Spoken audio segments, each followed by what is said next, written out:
జొన్న గటక. మన పూర్వీకులు దీన్ని తినే 100 ఏళ్లు బతికారు. ఎలా తయారు చేయాలో తెలుసుకుందాం. మనం జొన్నలను కూడా ఆహారంలో భాగంగా తీసుకుంటూ ఉంటాం. చిరుధాన్యాలైన జొన్నలు మన ఆరోగ్యానికి ఎంతగానో మేలు చేస్తాయి. జొన్నలు పిండిగా చేసి రొట్టెలు చేయడంతో పాటు వీటిని రవ్వగా చేసి గట్క వంటి వంటను కూడా తయారు చేస్తారు. జొన్న గట్క చాలా రుచిగా ఉంటుంది. పాతకాలంలో తెలంగాణ వంటకాలలో ఇది కూడా ఒకటి. జొన్న గట్క తినడం వల్ల షుగర్ అదుపులో ఉంటుంది. రోజంతా ఉత్సాహంగా పనిచేసుకోవచ్చు.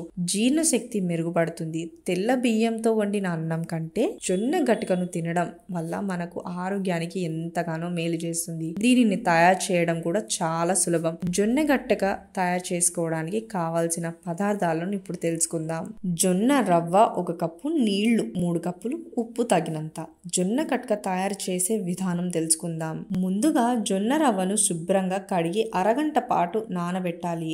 తరువాత ఒక గిన్నెలో నీటిని తీసుకొని అందులో ఉప్పు వేసి వేడి చేయాలి. నీళ్లు మరిగిన తర్వాత రవ్వ వేసి కలపాలి. ఇప్పుడు మంటను చిన్నగా చేసి మూత పెట్టాలి. ఈ రవ్వ మధ్య మధ్యలో కలుపుతూ మెత్తగా అయ్యే వరకు ఉడికించాలి. రవ్వ పూర్తిగా ఉడికిన తర్వాత స్టవ్ ఆఫ్ చేసుకోవాలి. ఇలా చేయడం వల్ల జొన్న గట్క తయారవుతుంది. ఈ గట్క చల్లారే కొద్దీ గట్టి పడుతుంది కనుక దీన్ని కొద్దిగా పల్చగా ఉండగానే స్టవ్ ఆఫ్ చేసేసుకోవాలి. ఇలా తయారు చేసిన జొన్న గట్క చాలా రుచిగా ఉంటుంది. దీన్ని తినడం వల్ల మనం రుచితో పాటు చక్కటి ఆరోగ్యాన్ని కూడా పొందవచ్చు. వెజ్, నాన్ వెజ్ కూరలతో దీన్ని తింటే చాలా బాగుంటుంది.